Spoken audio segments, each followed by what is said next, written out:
జాంబవంతుడి కొడుకున్నాడు, ఊపింది యవ్వనంలో ఉన్న జాంబవతి. జాంబవంతుడి కూతురు ఊపుతూ ఈ శ్లోకం చెప్పింది. సుకుమార కమారో దీహి, ఓ తమ్ముడా పిల్లవాడా ఏడవకురా, తవ ఏషా శమంతక, శమంతకమని నీకేరా అంది.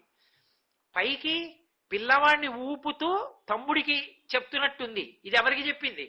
కృష్ణుడికి చెప్తోంది. శమంతకమని ఇలా వచ్చిందని అర్థమైంది. లోపల జాంబవంతుడు ఉన్నాడని. 21 రోజులు యుద్ధం జరిగింది ఇద్దరికి. అప్పుడు అర్థమైంది ఆయనకి. మెల్లిగా జాంబవంతుడి బలం తగ్గుతోంది, కృష్ణుడి బలం పెరుగుతోంది. మల్ల యుద్ధంలో ఆయన స్పర్శ వల్ల జ్ఞాపకానికి వచ్చింది.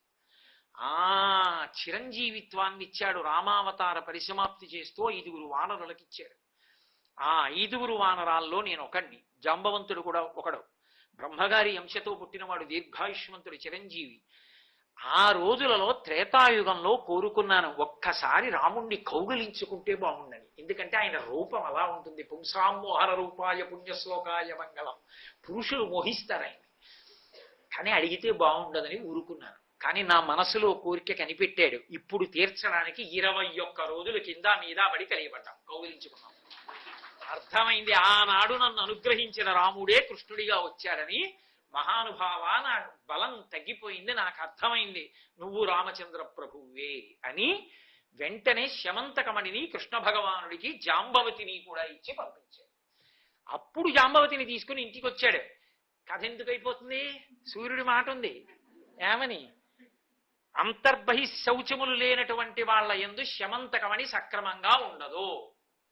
కాబట్టి ఇప్పుడు నీలాప నిందలు పోగొట్టుకోవడానికి కృష్ణుడు తీసుకొచ్చి సత్రాహిత్తికి ఇచ్చేశాడు. మహానుభావ, ఇదిగో నీ శమంతకమని ఇప్పటికైనా నమ్ముతావా అని. చాలా సంతోషమయ్యా అని అది పుచ్చుకుని, నాకు ఒక్కతే కూతురు సత్యభామ, ఈమెని ఇస్తున్నాను, ఈమెతో పాటు మణిని ఇచ్చేస్తున్నాను. కొడుకులు ఎలాగో లేరు, అల్లుడే కొడుకు, ఇచ్చేస్తున్నానని శమంతకమణిని ఇచ్చాడు. చాలు చాలు నాయన, ఒక్కసారి అడిగినందుకు ఇంత ఉపద్రవం వచ్చింది, మణి నీ దగ్గరే పెట్టుకో, ఎప్పటికో వస్తుందిగా, మాకు వారసత్వంలో వచ్చినప్పుడు చూద్దాం, ఇది నీ దగ్గర పెట్టుకో, భామ నాకు చాలని భామని స్వీకరించాడు. శమంతకమణి ఊరుకుంటుందా? సూర్యుడి మాట లేదు అక్కడ. ఈలోగా పాండవులు లక్క ఇంట్లో కాలిపోయారు అని వార్త వచ్చింది. కృష్ణుడికి తెలియదు వాళ్ళు బతుకున్నారని, తెలుసు. అయినా బాహ్యంలో ధృతరాష్ట్రుడిని ఓదార్చడానికి వెళ్ళినట్టు హస్తినాపురానికి వెళ్ళాడు. ఈయన ధృతరాష్ట్రుడి దగ్గరికి వెళ్ళిన సమయం చూసి 3 సమావేశమయ్యారు. అక్రూరుడు, శతధన్వుడు, కృతవర్మ. వీళ్ళు 3 యాదవులు. వీళ్ళు 3 సత్యభామని అడిగారు, సత్రాజిత్తుని మాకిచ్చి పెళ్లి చేయమని అడిగారు 3. అప్పటికి ఆయన కృష్ణుడు శమంతకమణి ఇవన్నీ వస్తాయనుకోలేదు. మీ 3లో ఎవరో వాళ్ళకి తప్పకుండా ఇస్తారేవో అంటుండేవాడు. 3 అలా నోరు తెరిచి కూర్చున్నారు, మనకి ఎవరికో వాళ్ళకి ఇస్తాడులే. అకస్మాత్తుగా శమంతకమణి ఈ అల్లరంతా జరిగి కృష్ణుడు తెచ్చి శమంతకమణి ఇవ్వడంతో సత్యభామని కృష్ణుడికి ఇచ్చి చేశాడు. వీళ్ళు 3 శత్రువులు. మనకిస్తానన్న పిల్లని మన 3లో ఎవరికో ఒకళ్ళకి ఇవ్వలేదు. ఇవ్వకుండా తీసుకెళ్లి కృష్ణుడికి ఇచ్చాడు. ఇంతటి మహాభక్తుడు అక్రూరుడు, గాంధిని యొక్క కుమారుడు. ఏం మాటలు కాదు. ఎందుకంటే గాంధిని పుట్టినప్పుడు కాశీరాజు గారి భార్యకి పుట్టింది ఆవిడ. పుట్టినప్పుడు ఆవిడ బయటికి రాలా. బయటికి రాకపోతే తండ్రి ఇల్లు అడిగాడు, అమ్మాయి అన్నాళ్ళకి బయటికి రావేమమ్మా, 12 నెలలు అయిపోయాయి కదా అన్నాడు. అంటే నాన్న, ఒక ఏడాది పాటు రోజు ఓ గోవును దానం చేయి, అప్పుడు బయటకు వస్తాను. అలా దానం చేస్తే బయటకు వచ్చింది కాబట్టి, గోదానం వల్ల పుట్టిన పిల్ల కాబట్టి గాంధిని అని పేరెట్టాడు తండ్రి. ఆమెకి పుట్టిన కొడుకు అక్రూరుడు. అందుకని మహాభక్తుడు పుట్టుక చేత. భాగవతంలో అక్రూరుడి గురించి వర్ణిస్తూ నమస్కారానికి ప్రతినిధిగా చెప్తారు. శ్రవణం కీర్తనం విష్ణోః స్మరణం పాదసేవనం అర్చనం వందనం దాస్యం సఖ్యం ఆత్మ నివేదనం అని 9 భక్తులు. అందులో శ్రవణం పరీక్షిత్తు, కీర్తనం శ్రీశకుడు, స్మరణం ప్రహ్లాదుడు, పాదసేవనం లక్ష్మీదేవి, అర్చనం మృదుమహారాజు, వందనం అక్రూరుడు, దాస్యం హనుమ, సఖ్యం అర్జునుడు, సఖ్యం ఆత్మనివేదనం బలిచక్రవర్తి. 9 రకాల భక్తులకి 9 మంది ప్రతినిధులు. అందులో వందనానికి అక్రూరుడు. నమస్కారం అంటే అలా ఉంటుంది. ఆయన రథంలో వెళ్ళిపోతుంటే కంసుడి దగ్గరికి ఆయన వెళ్ళి తీసుకొద్దాం కృష్ణ భగవానుణ్ణి అని చెప్పి బృందావనానికి వెళ్తున్నప్పుడు కృష్ణుడి పాదముద్రలు కనబడ్డాయి. సాయంకాలం వేళ ఇంటికి వెళ్ళిన పాదముద్రలు అంతే. తద్దర్శనాహ్లాద సమృద్ధ హృష్ట అని ఆయనకి విపరీతమైన ఆనందం వచ్చేసింది. ఆయన వెంటనే ఒక బంగారు దండము నేల మీద పడిపోతే ఎలా పడిపోతుందో అలా రథంలోంచి నేల మీద పడిపోయి, ఇది కృష్ణుడి యొక్క పద రజస్సు అని అందులో దొల్లాడు. దొల్లి నమస్కారం చేశాడు. అంతటి మహాభక్తుడు అక్రూరుడు అంటే. అటువంటి వాడికి సంగదోషం వచ్చింది. పక్కన కృతవర్మ శతధన్వుడు కలిశారు. మనకిస్తానన్న సత్యభామని ఇవ్వలేదు. కృష్ణుడు ఊళ్ళో ఉంటే మనం ఏం చేయలేం. సత్యభామ తండ్రి సత్రాజిత్తుని. కృష్ణుడు వెళ్ళాడు ధృతరాష్ట్రుడి దగ్గరికి ఓదార్చడానికి. ఇదే అదును, చంపేద్దామన్నాడు. శతధన్వుడు దూకుడు స్వభావం. శతధన్వుడు అన్నాడు, నే చంపేస్తానని వెళ్ళి సత్రాజిత్తుని చంపేశాడు. ఎందుకని? శౌచం లేదు, ఉండడానికి వీల్లేని శమంతకమని అనుమానించాడు కదా మరి కృష్ణుణ్ణి. ప్రజాక్షేమానికి ఇవ్వనన్నాడు కదా, శౌచం లేని వాడి దగ్గర ఎందుకుంటుంది? వ్యతిరేక ఫలితం ఇచ్చేసింది. అన్యథాధారయంతమే వహంతీతి. అలా లేకుండా ఉన్నవాడు ధరిస్తే చచ్చిపోతాడు, సూర్యుడి మాట. అందుకని సత్రాజిత్ చచ్చిపోయాడు. ఇప్పుడు దాన్ని చేత్తో పట్టుకున్నాడు కానీ శతధన్వుడు భయం వేసింది, కృష్ణుడు తిరిగి వస్తే వేటాడి చంపేస్తాడు. అందుకని భయం వేసి దాన్ని పట్టుకెళ్ళి, మహాభక్తుడు కాబట్టి అక్రూరుణ్ణైతే అనుమానపడరని ఆయన దగ్గర పెట్టేశాడు. పెట్టేసి తాను పారిపోయాడు. కృష్ణుడు తిరిగి వచ్చాడు. ఇదంతా ఎందువల్ల నడుస్తున్నా ఈ మలుపులో? సూర్యుడి మాట మీరు మర్చిపోకూడదు. లేకపోతే నేను ఇప్పుడు ఈ కథ ఎందుకు వినాయకుడు చెబితే ఏమి? సూర్యుడి మాట మర్చిపోకూడదు మీరు. ఆ ఒక్క మాట వల్ల నడుస్తోంది ఇదంతా. అందుచేత కృష్ణుడు తిరిగి వచ్చేటప్పటికీ సత్యభామ ఏడుస్తోంది. ఏమైందన్నాడు.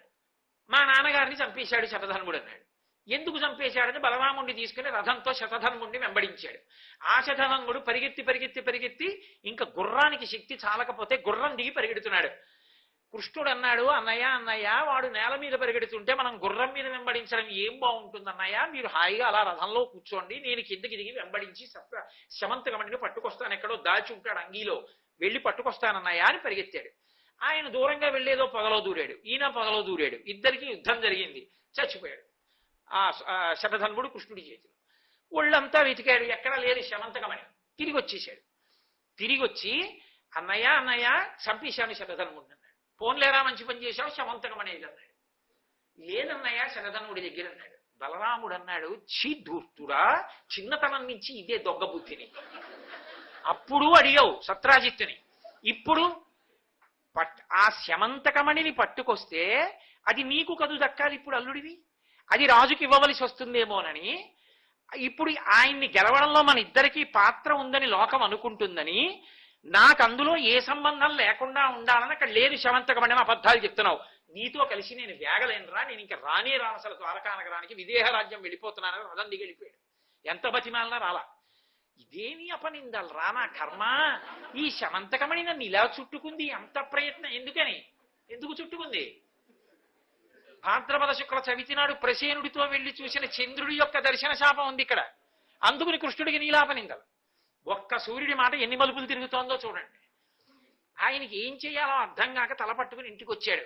పోనీ సంతోషంగా ఒక్క భార్య అయినా వచ్చి కాసి నిమ్మకాయ నీళ్ళిచ్చిందా అంటే, సత్యభామంది, మా నాన్నగారు కదా నన్ను శమంతకమణిని ఇచ్చారు, సత్రాజిత్తు శమంతకమణిని కృష్ణుడికి ఇచ్చాడని లోకం అనుకుంటుందేమో. అసలు ముందు దాన్ని ఇచ్చిన వాడెవరు? జాంబవంతుడు. జాంబవతి ఏమనుకుంటుంది? అసలు మా నాన్నగారు కదా శమంతకమణిని ఇచ్చారు, పట్టుకొచ్చి మా ఆయన మళ్ళీ ఆయనకి ఇచ్చి ఆయన దగ్గర ఇంకో పిల్లని శమంతకమణిని పుచ్చుకుని సత్రాజిత్తు ఇచ్చాడని ఆయనకి కీర్తి తెస్తున్నాడు సత్యభావం పరంగా. పాపం ఇచ్చిన మా నాన్నగారి ప్రతిష్ట పోయింది అని మా నాన్నగారి పేరు ఎక్కడొచ్చేస్తుందో అనే నా భర్త అయిన కృష్ణుడు మహామాయావి, అందుకే సత్రాజిత్తు చచ్చిపోయేటట్టుగా చేసి శమంతకమణి ఎటో పోయిందంటున్నాడు. సత్యభామంది, పాపం పిచ్చి, మా నాన్నగారేమో శమంతకమణిని ఇచ్చారు, మా ఆయన ఏం చేశాడో తెలీదు, జాంబవంతుడే ఇచ్చాడని జాంబవతికి ప్రీతి కలగాలని మా నాన్నగారి దగ్గర అది పోయిందని ఇప్పుడు కపట నాటకం ఆడుతున్నాడు. ఇద్దరూ నింద చేశారు. అమ్మ నాయనోయ్, ఒక నింద తప్పుకుందామంటే మణిని పట్టుకొచ్చినందుకట అన్నయ్య వెళ్ళిపోయాడు. ఇటు ఇద్దరు భార్యలు మూతి ముడుచుకుని మాట్లాడటం లేదు. ఇదెక్కడి ప్రారంధం వచ్చింది నాకు, అసలు ఈ మణి ఏమైపోయిందని ఆలోచించాడు. ఈ మణి ఎక్కడుంది? అక్రూరుడి దగ్గర ఉంది. అక్రూరుడు ఈ మణి పుచ్చుకొని బాధాపరితప్త హృదయుడయ్యాడు. ఎంత తప్పు పనిచేశాన్రా, సత్యభామ నాకు లభించకపోతే వచ్చిన నష్టం ఏముంది? తొందరపడి సంగదోషంతో ఉద్రేకంలో సత్రాజిత్తుని చంపమన్నాను. ఆయనది కాదు దోషం, సత్రాజిత్తుకి శౌచం లేకపోవడం అసలు కారణం.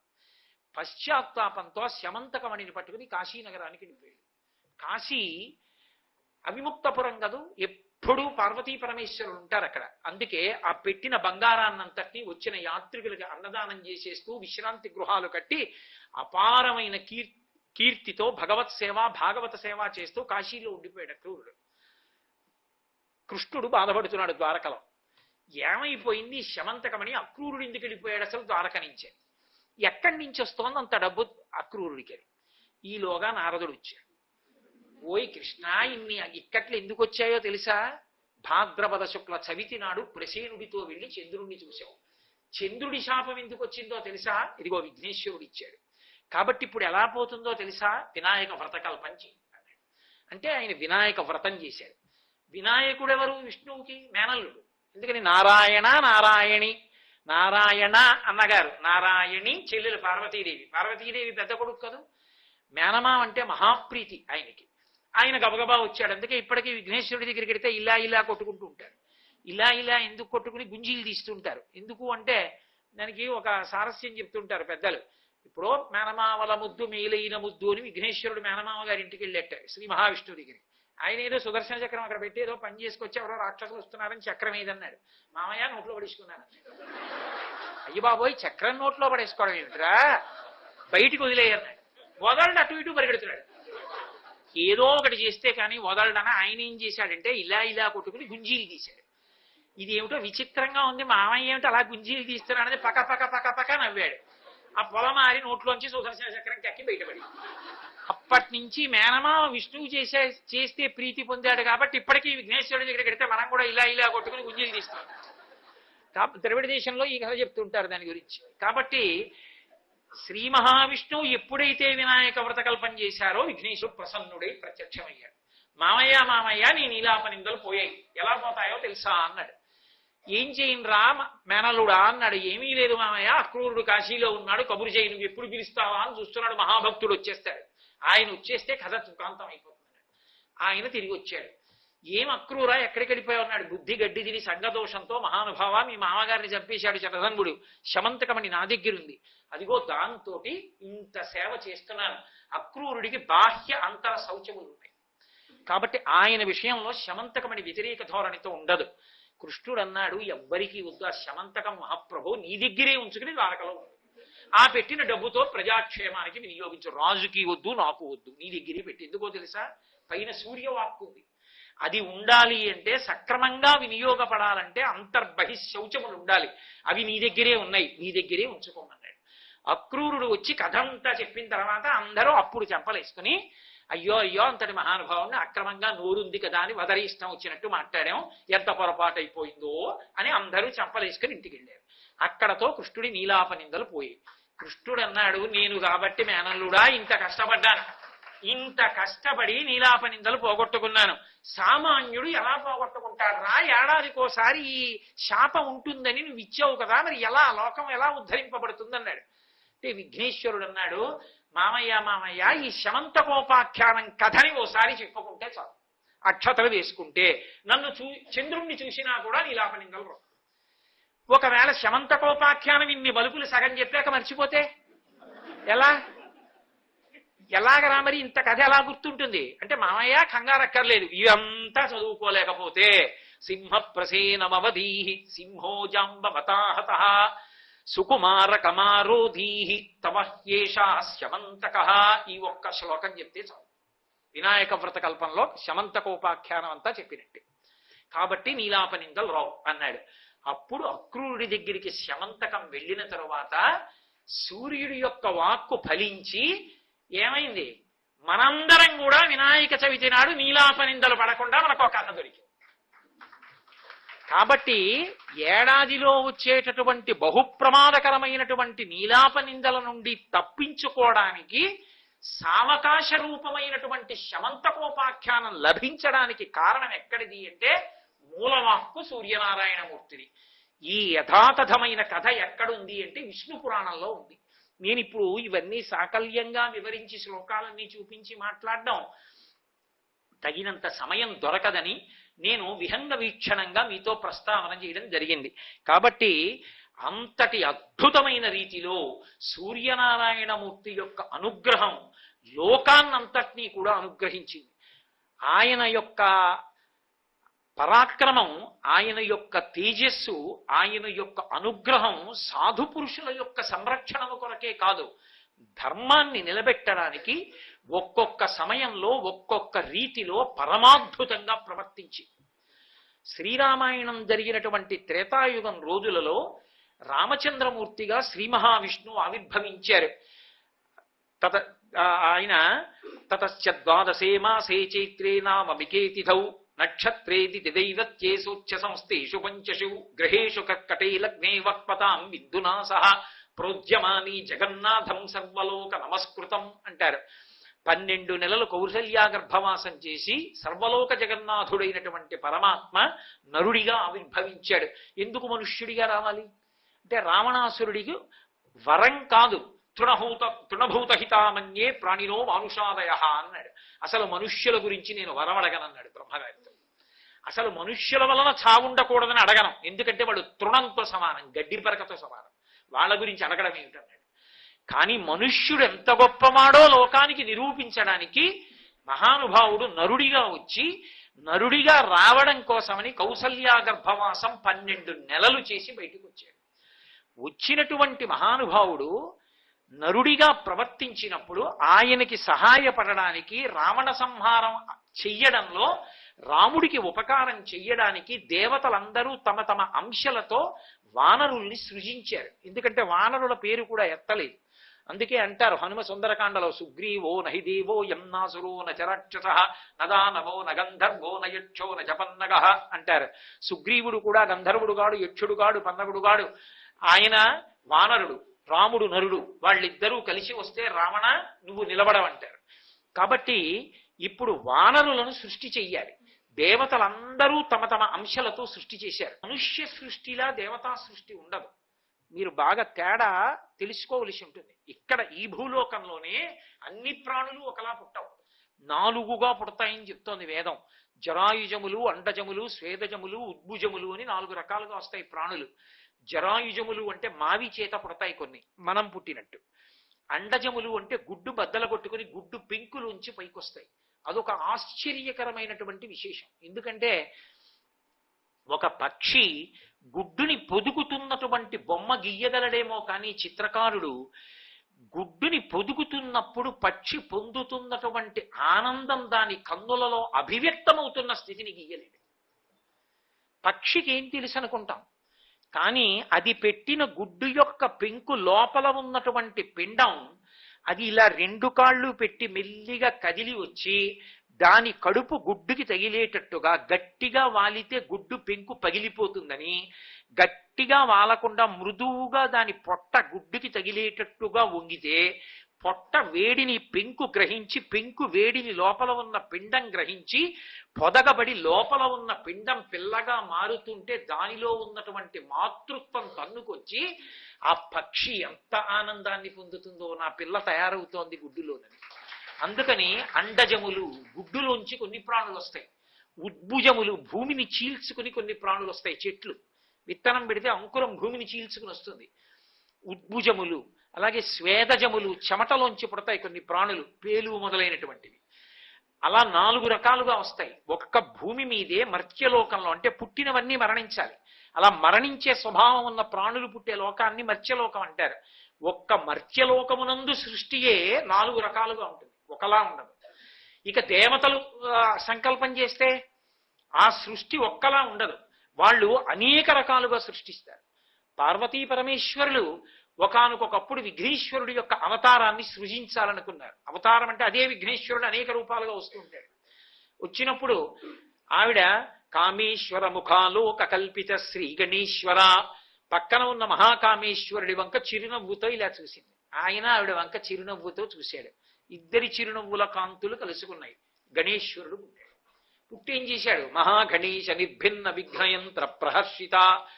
ఆ భండాసురుడు లలితాదేవి సైన్యంలో వేసినటువంటి మహావిఘ్న యంత్రాన్ని ఆయన తన యొక్క దంతంతో పొడిచి పాడు చేశాడు. ఆ విఘ్నయంత్రం ఉంది కాబట్టి లలితాదేవి సైన్యమే లలితాదేవికి ఎదురు తిరిగింది. ఇప్పుడు ఎప్పుడైతే విఘ్నేశ్వరుడు వెళ్ళి విఘ్నయంత్రాన్ని తన దంతంతో బద్దలగొట్టాడో, అరే ఇదేమిరా ఇంత బుద్ధి తక్కువ పని చేశాం, మనం అమ్మవారికి ఎదురు తిరిగామేమిటని వాళ్ళందరూ క్షమార్పణ చెప్పి మళ్ళీ అమ్మవారి వైపుకి వెళ్ళారు. అందుకని విఘ్నేశ్వరుడు అమ్మవారికి ఉపకారం చేసి ఆ మహాగణేశ యంత్రాన్ని బద్దలు కొట్టేస్తే అమ్మవారు సంతోషించింది. ఒకప్పుడు చిరునవ్వుల కలయికల ఉంచి వచ్చారు. ఈ సృష్టి ఎలా వస్తుంది అని అడిగారు. పరమేశ్వరుడు ఈ సృష్టి చూపులతో చేస్తాడు. కేవలం ఆయన అనుగ్రహంతో చూస్తాడు. అందుకే కామాక్షి కామేశ్వరుడు.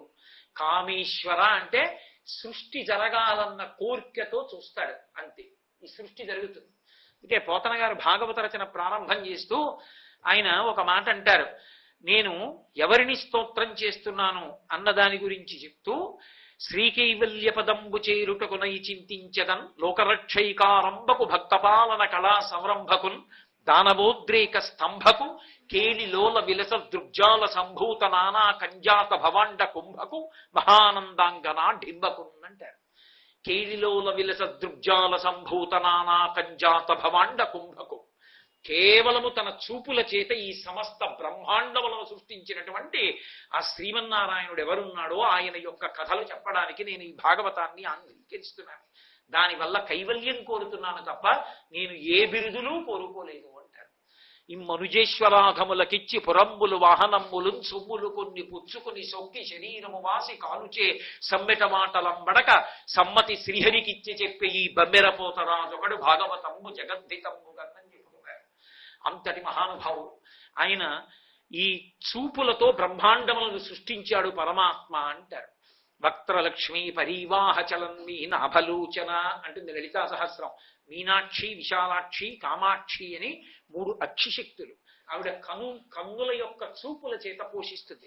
దృశాద్రాఘీయస్యాదరదలిత నీలోత్పల రుచ దవీయంసం దీనం స్నపయ కృపయా మమపి శివే అనీనాయం ధన్యో భవతి నచితే హానిరియత వనేవా హర్మ్యేవా సమకర నిపాతో హిమకర అంటారు శంకర భగవత్పాదులు సౌందర్యలహరిలో.